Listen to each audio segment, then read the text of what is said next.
नमस्कार। SBT news में आपका स्वागत है। पेश है 6 जनवरी शुक्रवार दोपहर 1:15 राजस्थान की 15 बड़ी खबरें। सबसे पहले एक नजर डालते हैं आज की हेडलाइंस पर। दिल्ली की तिहाड़, मंडोली और रोहिणी जेल में कैदियों के पास मिले 115 मोबाइल। हरियाणा 2.5 घंटे देरी से शुरू हुई भारत जोड़ो यात्रा। सूरतगढ़ के अधीन हो जाएगा बीकानेर का आकाशवाणी केंद्र। प्रैक्टिसिंग चार्टर्ड अकाउंटेंट का एक दिवसीय ओरिएंटेशन कार्यक्रम कल। और standing committee of defence Rajasthan का दौरा करेगी। और अब खबरें विस्तार से। दिल्ली की तिहाड़, मंडोली और रोहिणी जेल में छापेमारी की गई। मीडिया रिपोर्ट्स के अनुसार इस दौरान 115 मोबाइल फोन बरामद किए गए। इससे पहले पिछले महीने 18 दिसंबर की रात को भी विजिलेंस की टीम ने मंडोली जेल में छापा मारा था। इस दौरान 8 मोबाइल और 8 चाकू बरामद किए गए थे। राहुल गांधी की भारत जोड़ो यात्रा का हरियाणा में दूसरा चरण शुरू हो गया है। इस वक्त यात्रा पानीपत में चल रही है। राहुल गांधी की यात्रा कुराड़ गांव से शुरू हुई, जिसके बाद वो उगराखेड़ी गांव तक पहुंच गए हैं। इस दौरान भी राहुल गांधी टी शर्ट पहनकर ही चल रहे हैं। यात्रा आज करीब 2.5 घंटे की देरी से शुरू हुई। यात्रा 6 बजे शुरू होनी थी, लेकिन राहुल गांधी समय पर दिल्ली से नहीं आ सके। दोपहर करीब 2 बजे हुड्डा ग्राउंड में जनसभा होगी।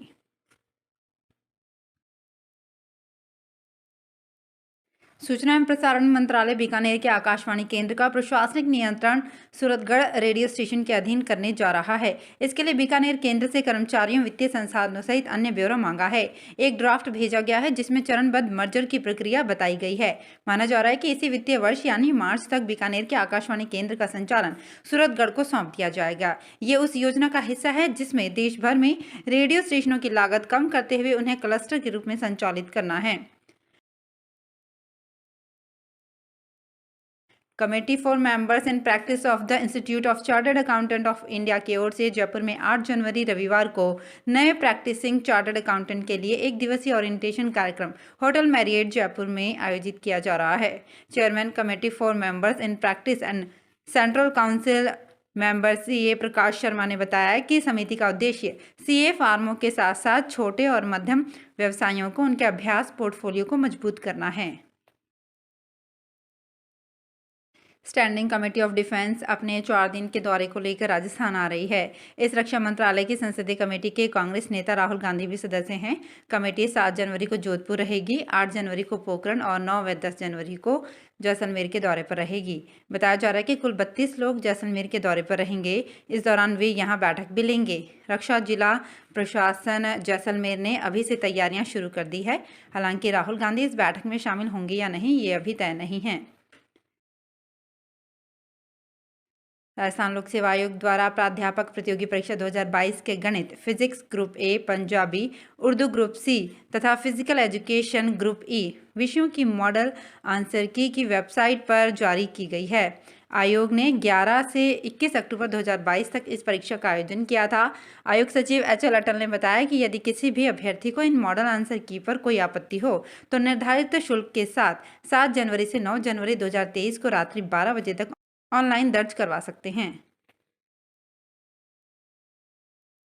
जवाहर नवोदय विद्यालय खेड़ली में सत्र 2023 के लिए कक्षा 6 में प्रवेश परीक्षा 29 अप्रैल 2023 के लिए ऑनलाइन आवेदन आमंत्रित किए गए हैं। नवोदय विद्यालय दौसा के प्रधानाचार्य ने बताया कि कक्षा 6 में प्रवेश के लिए आवेदन की प्रक्रिया 1 जनवरी 2023 से शुरू हो गई है। आवेदन फॉर्म की लास्ट डेट 31 जनवरी 2023 है। निःशुल्क ऑनलाइन आवेदन फॉर्म नवोदय विद्यालय समिति प्रवेश परीक्षा पोर्टल लिंक एवं समिति की वेबसाइट पर जाकर आवेदन भर सकते हैं। उन्होंने बताया कि चयन के लिए प्रवेश परीक्षा 29 अप्रैल 2023 शनिवार को आयोजित की जाएगी।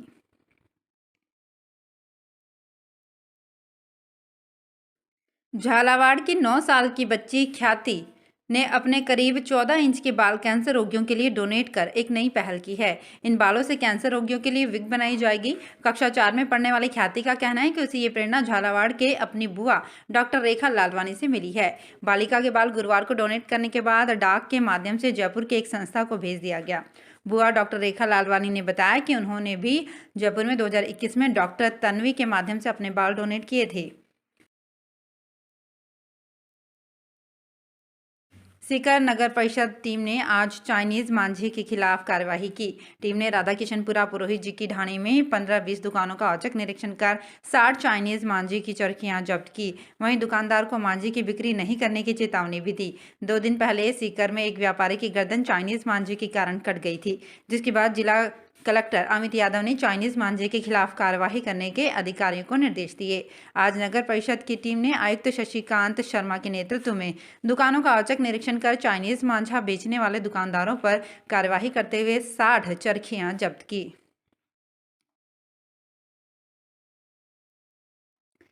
मोटापे से जूझ रहे लोगों को अब तक दर्द भरी जटिल सर्जरी करानी पड़ती थी। सर्जरी के बाद भी कुछ दवाइयां और सावधानियां जीवन भर चलती थी, लेकिन अब नई तकनीकों से कोई चीरफाड़ नहीं करनी होती है और वजन कम हो जाता है। मरीज प्रक्रिया के 1 दिन बाद ही अस्पताल से डिस्चार्ज होकर अपना सामान्य जीवन जी सकता है। सीतापुरा स्थित Jaipur exhibition and convention centre में इंडियन सोसाइटी ऑफ गैस्ट्रोएंट्रोलॉजी की ओर से इंटरनेशनल कॉन्फ्रेंस ISGCON 2023 में देश विदेश से आए एक्सपर्ट्स ने ये जानकारी दी है। केंद्र व राज्य सरकार की संयुक्त पशुधन बीमा योजना का दौसा जिले में संचालन शुरू किया गया है। योजना के तहत पशुपालक अपने दुधारू पशु गाय, भैंस व भार ढोने वाले पशु गधा, घोड़ा, खच्चर, ऊंट, पाड़ा तथा अन्य पशु भेड़, बकरी, सुअर आदि का बीमा करवा सकते हैं। प्रत्येक परिवार अधिकतम 5 पशुओं का बीमा करवा सकता है। बीमा 1 वर्ष, 2 वर्ष और 3 वर्ष के लिए करवाया जा सकेगा। पशुपालन विभाग दौसा के संयुक्त निदेशक डॉक्टर प्रहलाद सिंह मीणा ने बताया कि पशुपालकों को 50 से 70% अनुदान दिया जा रहा है। जोधपुर में शिक्षा विभाग की ओर से प्रारंभिक शिक्षा अधिगम स्तर मूल्यांकन 5वीं बोर्ड और प्रारंभिक शिक्षा पूर्णता प्रमाण पत्र परीक्षा 8वीं बोर्ड परीक्षा के लिए आवेदन फॉर्म भरने का सिलसिला 5 जनवरी से प्रारंभ हो गया। आवेदन की अंतिम तिथि 16 जनवरी है। शिक्षा विभाग की ओर से जारी निर्देशों के अनुसार आवेदन के समय आवेदन पत्र मॉड्यूल में प्रत्येक विद्यार्थी की समस्त सूचनाएं प्रदर्शित होंगी। विद्यार्थी का विवरण स्कूल के अभिलेख से मिलान होने पर ही आवेदन को सबमिट या लॉक किया जाएगा। भले ही किडनी, लीवर और कैंसर जैसी बीमारियां जानलेवा है, लेकिन बदलती लाइफस्टाइल और मरीज की लापरवाही के चलते ब्लड शुगर और बीपी घातक साबित हो रहा है। ब्लड प्रेशर में उतार चढ़ाव से ब्रेन हेमरेज और एकाएक हार्ट अटैक से मौत के मुंह में जाने का खतरा बढ़ता जा रहा है। चिकित्सा विभाग और विश्व स्वास्थ्य संगठन के सहयोग से बीपी व शुगर के मरीजों की लगातार मॉनिटरिंग के लिए NCD पासपोर्ट बनाएगा। इससे रोगियों की बीमारियों में सहयोग मिलेगा।